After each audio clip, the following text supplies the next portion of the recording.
We go into the studio, we start a leg press, a chest press, a pull down, whatever exercise it might be. It's never going to be maximal range of motion. So there's no need for stretching, and it's never going to be maximal effort. What you just described is, the theoretical purpose between why somebody would warm up. Welcome to the Strength Changes Everything podcast, where we introduce you to the information, latest research, and tools that will enable you to live a strong, healthy life. On this podcast, we will also answer your questions about strength, health, and well-being. I'm Amy Hudson. I own and operate 3 exercise coach studios. My co-hosts are Brian Sagan, co-founder and CEO of The Exercise Coach, and Dr. James Fisher, leading researcher in evidence-based strength training. And now for today's episode.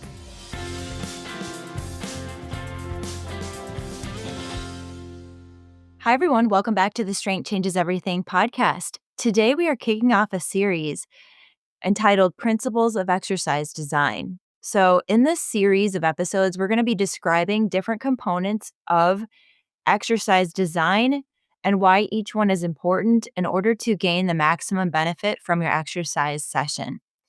Today, we are kicking off this series by discussing the concept of a warm-up. It's a very common question we get asked about, is a warm-up necessary prior to a strength training workout? Why would somebody choose to warm up versus not choose to warm up? And how should we think about that in terms of the need to warm up prior to our strength training session? So we're going to address this question, and Dr. Fisher is with me today. Dr. Fisher, where would you like to start in answering this question? Do I need to warm up? Yeah, it's a question though that's been an ongoing debate, for a long time, and there's actually a wealth of research around the concept of warm-ups within strength training.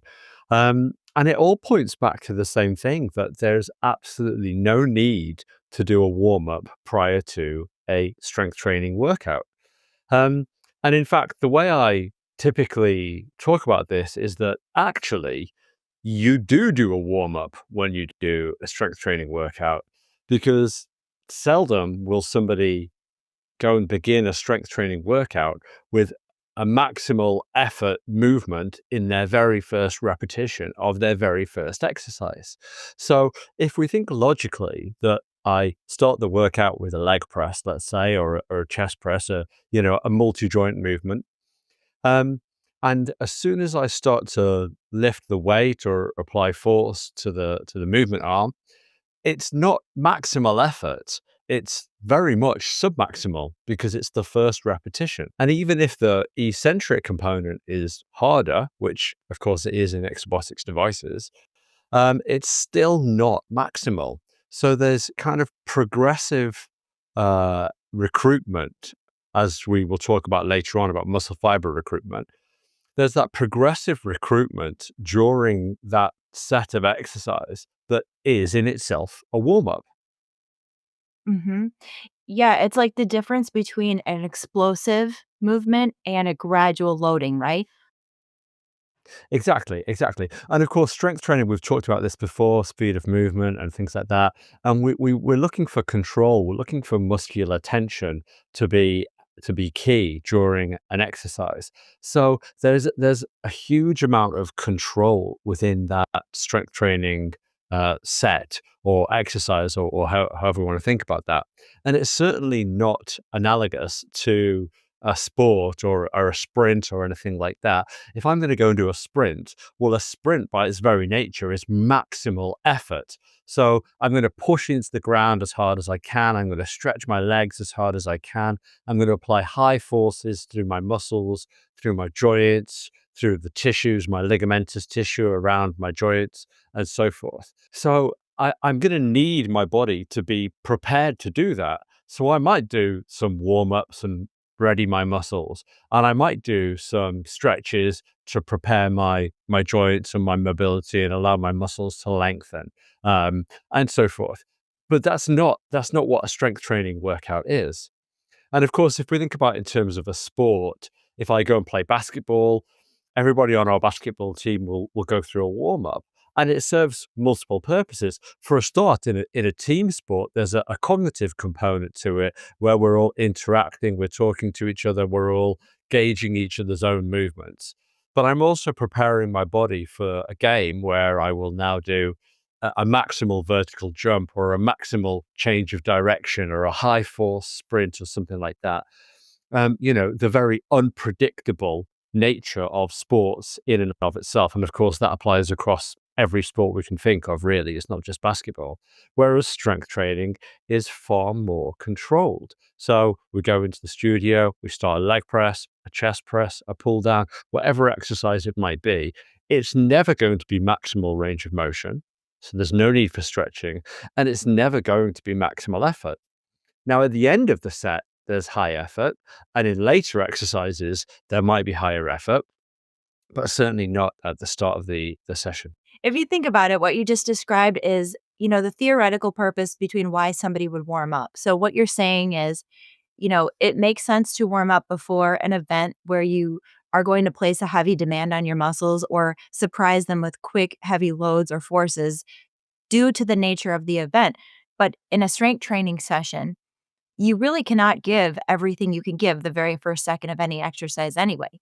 You sit down and you begin the exercise and you begin to recruit those muscle fibers as you work harder and harder and harder. But the first rep is really, it's almost impossible to actually give 100% on the first second of the first rep anyway. You're building that up. It's baked right into the session itself, each new muscle group you do. Is that fair? Yeah, that's completely fair. That's completely fair. Perfect. So, what you're saying then is there's no research that suggests that it's important to warm up prior to a strength training session, especially one that's controlled and where you're being coached to gradually build up effort over time into your maximum. Yeah, all the research that's looked at warm-ups prior to strength training, there's nothing that suggested that a warm-up is necessary. Now, it's worth just getting into a bit of detail, actually. There's two types of warm-up. There's what's called a general warm-up and a specific warm-up.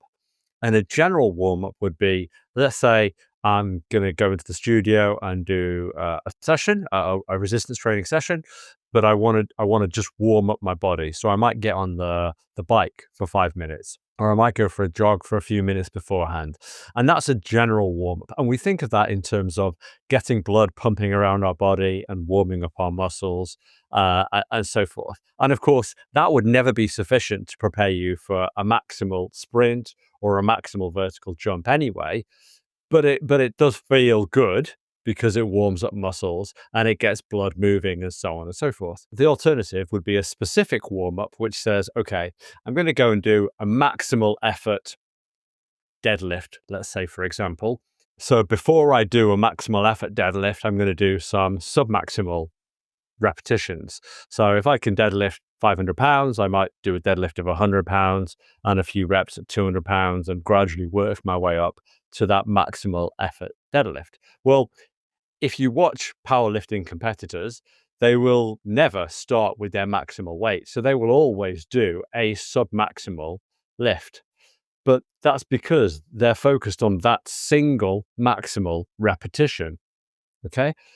If you go and do a normal strength training workup, the general warm-up doesn't give you anything more than the first few repetitions of an exercise anyway, because that's exactly what's going to get blood going. It's going to get your muscles warm and so forth.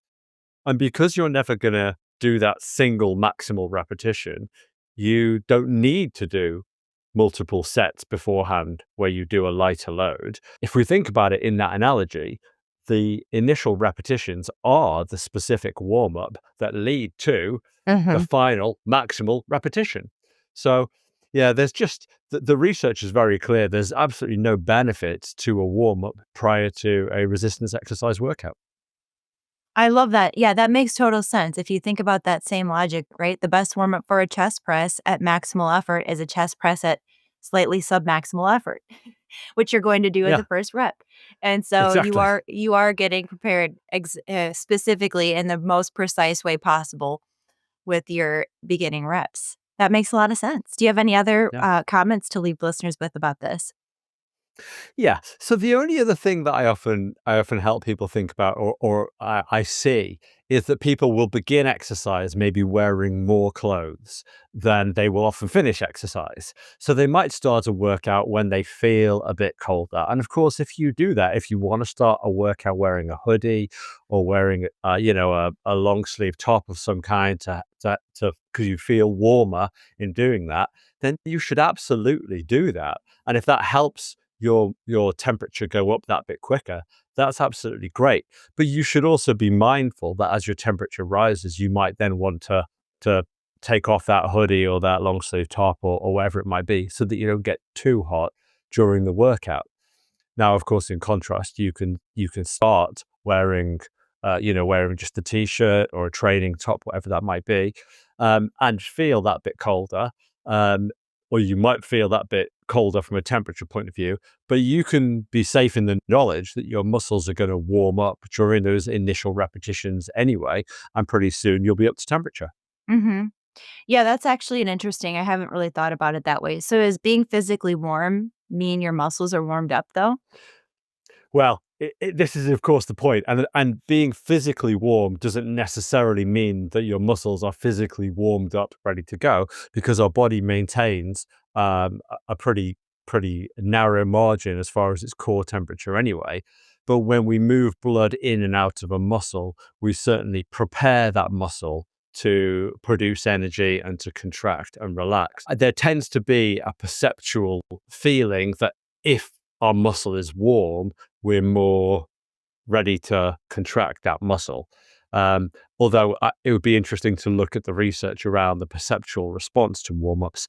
I don't think that's been looked at in much detail that I'm aware of. Yeah. Okay. Perfect.